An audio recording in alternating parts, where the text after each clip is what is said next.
Good morning बच्चों, मैं जितेंद्र कुमार शर्मा स्वागत करता हूं आपका आज की कक्षा में। आज की कक्षा में बच्चों हम पढ़ने वाले हैं कक्षा 3 की पर्यावरण अध्ययन की पुस्तक अपना परिवेश का 8वां अध्याय, जिसका नाम है जल ही जीवन का आधार। प्यारे बच्चों, इस पाठ के 2 पार्ट हम पिछली कक्षाओं में पढ़ चुके हैं, जिसमें हमने प्यारे से समझदार से बच्चे संजय से मुलाकात की और उससे जाना कि हम पानी का उपयोग कैसे कर सकते हैं। जैसे कि संजय नहाते वक्त पेड़ के पास बैठ के नहा रहा था, यानी कि वो अपने नहाए हुए पानी से एक पेड़ की आवश्यकता को पूरा कर रहा था। साथ ही साथ हमें बच्चों ये भी पता चला कि जल हमारे लिए कितना महत्वपूर्ण है, और हमें ये पता चला कि जल का दुरुपयोग किन किन कारणों से हो रहा है। जल का उपयोग से हम जल विद्युत भी बनाना सीख पा रहे थे। तो बच्चों हमने इतना जाना कि जल हमारे जीवन का कितना महत्वपूर्ण आधार है।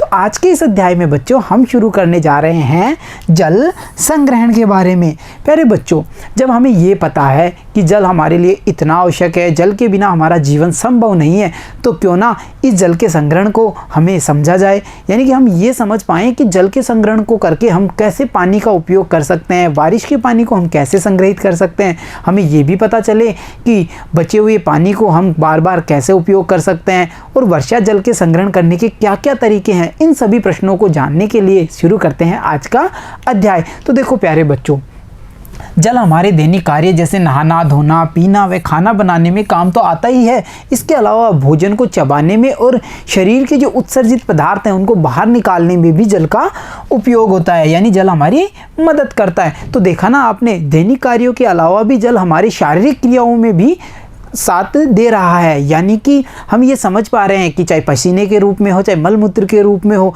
शरीर से जितनी भी गंदगी अंदर से बाहर निकालनी है उसमें जल की आवश्यकता होती है बच्चों। साथ ही साथ बच्चों हमें ये भी पता चलता है कि शरीर के तापमान को नियंत्रित करने का काम भी कौन करता है? जल ही करता है। प्यारे बच्चों, आपने देखा होगा कि जब कोई व्यक्ति को बुखार चढ़ती है, किसी बच्चे को बुखार चढ़ती है, तो उसके सिर पे ठंडी पानी की पट्टियाँ रखी जाती हैं। क्यों रखी जाती हैं? क्योंकि उससे उसके शरीर का तापमान नियंत्रित होता है। साथ ही साथ बच्चों, अगर हम भरपूर मात्रा में जल का उपयोग करते हैं, हम पीने में अच्छी मात्रा में जल का उपयोग करते हैं, तो हमारे शरीर का तापमान नियंत्रित रहता है। इसीलिए तो कहा गया है हमेशा पानी आवश्यकता के अनुसार ही पीना चाहिए। तो हम सबको भरपूर पानी पीना चाहिए। प्यारे बच्चों, अगर हम आवश्यकता के अनुसार पानी का उपयोग नहीं करेंगे, मतलब हमें जितनी शरीर को आवश्यकता हो रही है उतना पानी अगर हम नहीं पिएंगे, तो हम कई तरह की बीमारियों से ग्रसित हो सकते हैं। तो प्यारे बच्चों, यहाँ देखिए एक प्यारा सा बच्चा मज़े से पानी पीता हुआ दिख रहा है ना सभी को। तो बच्चों, हमें भी हमारे शरीर की आवश्यकता के अनुसार जल का उपयोग करना है। साथ ही साथ दूसरी इमेज में हम देख पा रहे हैं एक बच्चा अपने दैनिक कार्य यानी नहाने में जल का उपयोग करता हुआ। तो हमें बच्चों ये समझ में आया कि जल हमारे दैनिक कार्यों में भी सहयोग करता है। साथ ही साथ जल के द्वारा हम हमारे शरीर की जो उत्सर्जित गंदगी है उसको बाहर भी निकालने में जल की सहायता से ही ये कार्य हो पाता है। तो देखा बच्चों आपने, जल हमारे लिए कितना उपयोगी है। साथ साथ बच्चों, जल हमारे लिए ही नहीं, पेड़ पौधों और जीव जंतुओं के लिए भी पानी की आवश्यकता होती है। जैसा कि हमने देखा, जीव जंतु अपने पीने के लिए पानी का उपयोग करते हैं। साथ ही साथ पौधों को भी अपनी वृद्धि के लिए जल की आवश्यकता होती है। वो भी अपनी जड़ों के द्वारा जल का शोषण करके अपना भोजन बनाने का कार्य करते हैं। तो बच्चों, यहाँ इमेज में हम देख पा रहे हैं ना, एक औरत खाना बनाती हुई दिख रही है सभी को। तो खाना बनाने में भी जल का उपयोग किया जाता है। साथ ही साथ बच्चों, यहाँ देखिए प्यारे से बच्चे एक पौधे की पानी की आवश्यकता को पूरा करते हुए। तो बच्चों, हमें ये समझ में आया कि जल हमारे लिए इतना उपयोगी है। और हमने पिछले भाग में भी जाना था कि संजय जहाँ पे रहता था, यानी बाड़मेर, ऐसे इलाके जो शुष्क आवास हैं, शुष्क आवास वाले इलाके हैं, वहाँ पर जल की कमी होती है। तो वहाँ पर जल को, यानी वर्षा के जल को संग्रहित किया जाता है। उसके लिए वहाँ पर टाँके बने हुए थे। तो बच्चों, और कैसे कैसे हम वर्षा के जल को संग्रहित कर सकते हैं, इनके बारे में हम जानकारी प्राप्त करते हैं। तो देखो, वर्षा जल संग्रहण, हमें वर्षा के जल का संग्रहण करना चाहिए। बिल्कुल सही बात है ना, क्योंकि हम वर्षा के जल का अगर संग्रहण करेंगे तो प्राप्त जल को हम अपने वर्तमान में तो उपयोग कर पाएंगे, साथ ही साथ आने वाले समय में भी उस जल का हम उपयोग कर सकते हैं। साथ ही साथ देखो बच्चों, वर्षा के जल को हमें ज़्यादा से ज़्यादा मात्रा में भूमि के अंदर पहुँचाने की व्यवस्था करनी चाहिए। क्यों? इससे क्या होगा बच्चों, इससे देखो भूमिगत जल का स्तर बढ़ सकता है। देखो क्या होता है बच्चों, जब बारिश का पानी होता है तो वो अत्यधिक मात्राओं में तो नदियों में और नालों के साथ होता हुआ समुद्र में मिल जाता है, परंतु कुछ जल भाप बन करके उड़ जाता है, यानी भाप के रूप में वापस आसमान की तरफ चला जाता है और वही बाद में वर्षा का रूप धारण करते हैं, यानी बादल बन के वर्षा करवाते हैं। प्यारे बच्चों, इसके अलावा जल का कुछ हिस्सा भूमिगत जल के रूप में भी भंडारित होता है। तो हमें ऐसे प्रयास करना चाहिए कि वर्षा का अधिकतम जल भूमिगत जल के रूप में भंडारित हो और भूमिगत जल का स्तर बढ़ सके। तो चलो अब देखते हैं कि वर्षा के जल का जो भूमिगत जल के रूप में स्थानांतरण करना है, यानी कि हमें भूमिगत जल के रूप में जो स्टोरेज करना है, भंडारण करना है, उसके क्या क्या तरीके हैं, उसे कैसे कर सकते हैं। तो देखो बच्चों, यहाँ इमेज में हम ध्यान से देख सकते हैं, सभी बच्चे ध्यान देंगे। देखो यहाँ पे हम देख पा रहे हैं ना एक इमेज, जिसमें एक मकान की इमेज हमें दिखाई गई है, वहाँ बारिश हो रही है। साथ ही साथ हम और क्या देख पा रहे हैं, और हम ये देख पा रहे हैं कि जो छत है उससे जुड़ता हुआ एक पाइप एक भंडार स्थान पे जा रहा है। दिख रहा है सभी को, एक टंकी के अंदर उस पाइप को जोड़ा गया है और उस टंकी से एक पाइप को भूमिगत जल के स्तर पे उतारा गया है। अब चलो इसको समझते हैं। देखो बच्चों, जब भी वर्षा का जल छत पे आता है तो छत पे से पाइपों के द्वारा उसे एक भंडार की टंकियों में पहुंचाया जाता है और उन टंकियों के माध्यम से ही दोबारा पाइप लगा करके हम उस जल को सूखे पड़े हुए टांकों, कुओं में या फिर सूखे पड़े नलकूपों तक में भी उतार सकते हैं, जिससे कि भूमिगत जल का स्तर बढ़ जाता है। तो देखा ना आपने, हमने ये सीखा कि वर्षा के जल का संग्रहण हम कैसे कर सकते हैं। तो चलो बच्चों, अब हमने जाना वर्षा जल संग्रहण को। अब कुछ आसान से प्रश्नों को हल करने की कोशिश करते हैं। तो देखो बच्चों, सोचिए और बताइए, आपने आसपास किन किन जीव जंतुओं को पानी पीते हुए देखा है। देखा होगा ना बच्चों, आपने काफ़ी सारे जीव जंतुओं को अपने आसपास पानी पीते हुए। जैसे कभी हम देख पाते हैं ऊँट हमारे आसपास पानी पी रहा है, कभी गाय, बकरियाँ जैसे जीव जंतु हमारे आसपास पानी पीते हुए हमने देखे हैं। कुछ पक्षियों को भी देखा होगा। तो आपको यहाँ ये बताना है कि आपने किन किन जीव जंतुओं को पानी पीते हुए देखा है। आगे चलते हैं बच्चों। अगला जो प्रश्न है हमारा, अगला प्रश्न बच्चों देखो, अगला प्रश्न है, आपने कभी पेड़ पौधों को पानी पीते हुए देखा है। बिल्कुल बच्चों, जैसे एक मनुष्य को पशु पक्षियों को पानी की आवश्यकता होती है, वैसे ही पेड़ों को भी पानी की आवश्यकता होती है। इसीलिए तो पेड़ों की जड़ों में जब पानी डाला जाता है, या पेड़ अपनी जड़ की जो जल की आवश्यकता है उसको जड़ों के द्वारा प्राप्त करते हैं। जड़ें जब भूमि से पानी का अवशोषण करती हैं और पौधों के अनेक भागों में उस पानी को पहुंचाती हैं। तो देखा ना आपने, पेड़ पौधे भी पानी पीते हैं। तो हमने भी जब भी किसी भी गमले में या किसी पेड़ में पानी डालते हैं तो हम देखते हैं ना, वो पानी थोड़ी देर में ज़मीन द्वारा सोख लिया जाता है। फिर बच्चों, ज़मीन में सोखे हुए पानी का उपयोग कौन करता है? जड़ करती है, और जड़ उस पानी को सोख करके तने के माध्यम से पौधे के विभिन्न भागों में पहुंचाती है। चलो बच्चों, अब बढ़ते हैं हम अगले प्रश्न पे। अगला प्रश्न है, आपके क्षेत्र में बरसात के जल का संग्रहण कैसे करते हैं। जैसा कि हमने देखा था कि संजय की जब कहानी में हम थे तो हमने देखा कि संजय के गांव में टाँके बना करके वर्षा जल का संग्रहण किया जा रहा था। अभी हमने देखा वर्षा जल संग्रहण के लिए बड़े बड़े सूखे पड़े हुए कुओं का भी उपयोग किया जाता है। तो बच्चों, आपको ये बताना है कि आपके क्षेत्र में वर्षा के जल का संग्रहण कैसे किया जाता है। उस तरीके, उस विधि का नाम हमें यहाँ पे बताना है। अगला जो प्रश्न है बच्चों वो है, आपके विद्यालय में जल संग्रहण कैसे किया जाता है। प्यारे बच्चों, हमारे विद्यालय में एक बड़ा सा सूखा सा टांका है, जिसमें विद्यालय के जो भवन है उसकी छत से पाइपों को उतारा गया है और जो वर्षा का जल है वो उस टाँके में एकत्रित होता है। फिर हम उस जल का उपयोग पीने में और साथ ही साथ विद्यालय में लगे हुए वृक्षारोपण के कार्यों को भी संपन्न करने में करते हैं। तो देखा ना आपने, वर्षा का जल हमारे लिए कितना आवश्यक है और ये हमारी कितनी मदद करता है, और इसका संग्रहण हमें आने वाली समस्याओं से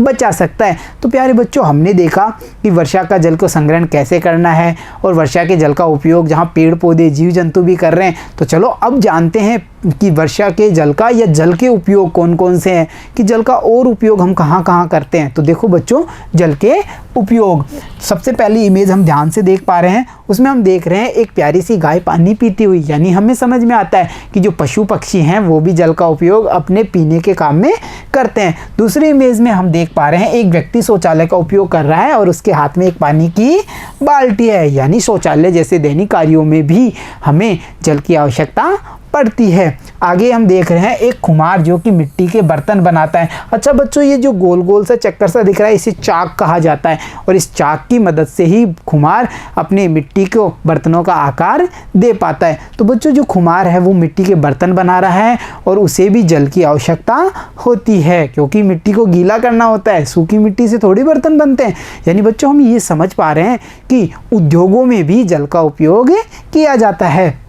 फिर बच्चों, हम यहाँ देख पा रहे हैं एक व्यक्ति नहाते हुए, जो अपने नहाने के कार्य में एक महिला कपड़े धोते हुए और एक महिला बर्तन धोते हुए जल का उपयोग कर रही है। इसके अलावा बच्चों, खाना बनाने में, पेड़ पौधों में, सिंचाई में, इन सब में जल का उपयोग किया जाता है। और जल का उपयोग जो हमने पिछली बार भी यानी पिछली कक्षा में भी देखा था, जल विद्युत बनाने में भी जल का उपयोग किया जाता है। तो है ना हमारे लिए जल कितना उपयोगी। तो चलो बच्चों, अब देखते हैं आज के प्रश्न, पता कीजिए और लिखिए।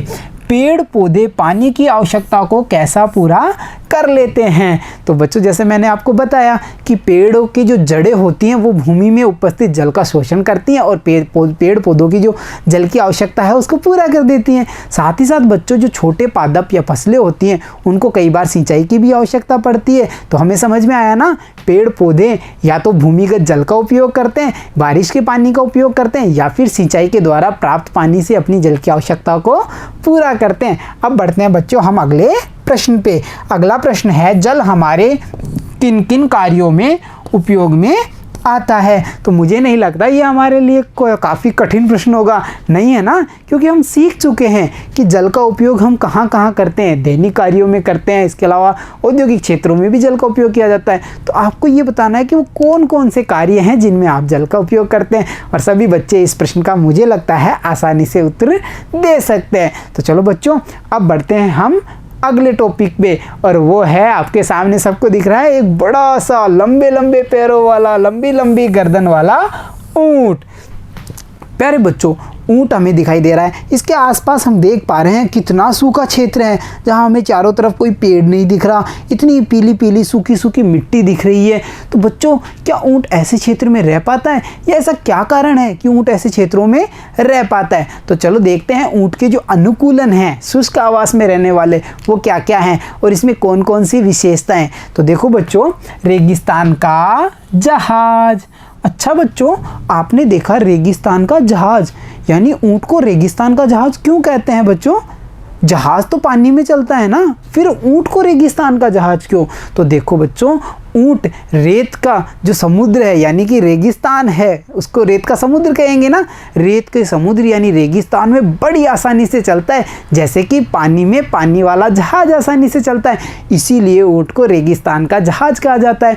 अब ऊंट रेगिस्तान में इतनी आसानी से कैसे चल पाता है, वो इतने कठिन आवास क्षेत्र में इतनी सुगमता से कैसे रह पाता है, इनके प्रश्नों के उत्तर अब हम जानते हैं। तो देखो बच्चों, ऊंट को रेगिस्तान का जहाज कहा जाता है। ऊंट शुष्क आवास में अनुकूलित होता है, मतलब कि ऊंट हमेशा सूखे क्षेत्रों में अनुकूलित होता है, उसको वहाँ रहने में कोई भी तकलीफ नहीं होती। रेत में चलने के लिए ऊंट के पांव गद्दीदार होते हैं, और हम यहाँ देख पा रहे हैं ना, ऊंट के गद्दीदार चौड़े चौड़े गद्दीदार पैर होते हैं, जो बच्चों इसको रेगिस्तान में यानी रेत पर चलने के लिए अनुकूलित करते हैं। इसके चौड़े गद्दीदार पैर रेत में धंसते नहीं हैं। अगर हम रेत पे चलेंगे तो हमारे पैर रेत में धंसने लग जाते हैं, परंतु ऊंट के जो गद्दीदार चौड़े पैर होते हैं वो रेत में नहीं धंसते हैं और वो आसानी से चल पाता है रेत पे।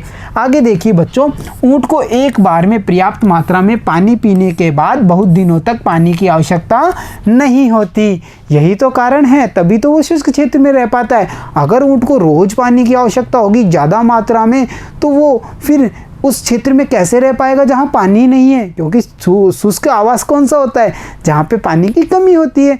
इसीलिए ऊंट बच्चों एक बार में अगर पर्याप्त मात्रा में पानी पी लेता है तो उसे कई दिनों तक पानी की आवश्यकता नहीं होती। उसके बाद में बच्चों देखो, ऊंट की खाल मोटी होती है, जिसके कारण उसे पसीना कम आता है। तो हम समझ पा रहे हैं, अगर पसीना कम आ रहा है तो उसके शरीर में उपस्थित जल भी कम मात्रा में बाहर निकलता है, इस कारण ही ऊंट शुष्क प्रदेश में रह पाता है। और देखिए, ऊंट का मूत्र गाढ़ा व मल शुष्क होता है। तो बच्चों, जो ऊंट का मूत्र होता है वो गाढ़ा होता है, यानी उसमें भी जल की मात्रा कम होती है, और साथ ही साथ उसके मल में बिल्कुल ही मात्रा जल की नहीं होती, वो शुष्क मल होता है।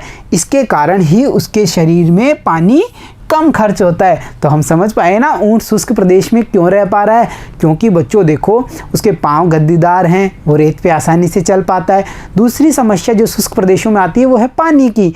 तो देखो ऊंट अगर एक बार में पानी पी लेता है तो उसे और पानी की आवश्यकता या कई दिनों तक पानी की आवश्यकता नहीं होती और वो आसानी से शुष्क प्रदेश में रह पाता है। साथ ही साथ ऊंट की जो चमड़ी है, खाल है, वो मोटी होती है, पसीना कम आता है, उसका मल सूखा होता है और जो उसका मूत्र है वो गाढ़ा होगा। इस कारण से उसके शरीर का जो पानी है वो कम खर्च होता है और वो आसानी से रह पाता है। प्यारे बच्चों, आपने देखा है ना ऊंट का जो पीठ होती है उस पर कुबड़ होता है, ऊंचा उठा हुआ।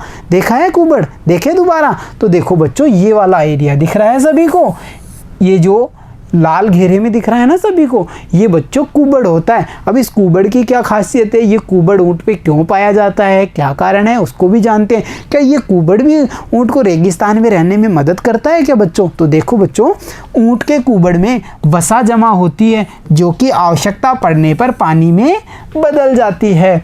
बच्चों, जो ऊंट का कुबड़ है उसके अंदर वसा होती है, फैट होती है, वसा, जो कि जब ऊंट को ज़्यादा पानी की आवश्यकता होती है तो ये वसा किस में बदल जाती है? पानी में, और ऊंट की जो पानी की आवश्यकता है वो पूरी हो जाती है। इन सभी अनुकूलनों के कारण ही ऊंट को रेगिस्तान का जहाज कहा जाता है और ये रेगिस्तान का जहाज अपनी इन्हीं विशेषताओं के कारण इतने विशाल सूखे रेगिस्तान में भी आसानी से अपना जीवन गुजार लेता है। तो देखा ना बच्चों, जीव जंतुओं का अनुकूलन भी उनको उनके आवास में रहने के योग्य बनाता है। तो चलो बच्चों, हमने पाठ से आज काफ़ी कुछ सीखा, तो एक बार देखते हैं कि हमने क्या सीखा है। शुरू करते हैं। हमने सीखा, देखो बच्चों, पानी की बचत करना आवश्यक है, बिल्कुल आवश्यक है। अगर हम पानी की बर्बादी करेंगे, बचत नहीं करेंगे तो क्या होगा? भविष्य में हमारे सामने जल का संकट और अधिक गहरा जाएगा और हमें काफ़ी समस्याओं का सामना करना पड़ सकता है। इसलिए पानी की बचत करनी है। साथ ही साथ बच्चों, हमने ये भी जाना कि बरसात के पानी का संग्रहण करना चाहिए, क्योंकि इस जल का संग्रहण करके हम हमारी दैनिक आवश्यकताओं की पूर्ति के जल को आसानी से प्राप्त कर सकते हैं। तो हमें वर्षा जल का संग्रहण भी करना है। पानी के कई उपयोगों के बारे में हमने आज के अध्याय में जाना है, चाहे वो दैनिक कार्यों में हो, चाहे पेड़ पौधों के लिए हो, उद्योगों में हो, जल विद्युत निर्माण के लिए हो, सभी में पानी का उपयोग किया जाता है। साथ ही साथ हमें ये भी पता चला कि पेड़ पौधों को भी पानी की आवश्यकता होती है और पेड़ पौधे भी अपनी आवश्यकता का जल या तो ज़मीन से प्राप्त करते हैं या वर्षा से प्राप्त करते हैं, या जो छोटे पेड़ पौधे या फसलें हैं वो सिंचाई के द्वारा भी अपनी पानी की आवश्यकता पूरी करते हैं। और हमें साथ ही साथ पता चला रेगिस्तान का जहाज यानी ऊंट कई दिनों तक पानी पिए बिना रह सकता है। तो देखा ना बच्चों, आज के इस अध्याय में हमने कितना कुछ सीखा है। हमें पानी और पानी के महत्व के बारे में इतना कुछ पता चला कि हमें ये पता चलता है कि पानी हमारे जीवन का आधार क्यों है, क्यों पानी को अनमोल बताया गया है। बताया था ना कविता में, प्यासा जाने पानी का मोल, सोच समझ के करो खर्च, पानी है अनमोल। तो हमने जाना पानी हमारे लिए कितना अनमोल है। तो बच्चों चलो अब देखते हैं आज की शिक्षा। सोच समझकर खर्चे पानी, व्यर्थ बहाने में है हानि। देखो कितनी ज्ञान की बात कही गई है। हमें पानी का उपयोग हमेशा सोच विचार के करना चाहिए, क्योंकि अगर हम पानी को बिना विचारे यूं ही व्यर्थ ही बर्बाद करते रहेंगे तो इसमें हमें कोई लाभ वाली बात नहीं है, इसमें हमें नुकसान ही होगा और हमारे सामने जल का संकट आ जाएगा। तो प्यारे बच्चों, आज के इस अध्याय में इतना ही। मिलता हूँ आपसे अगली कक्षा में, तब तक के लिए धन्यवाद बच्चों।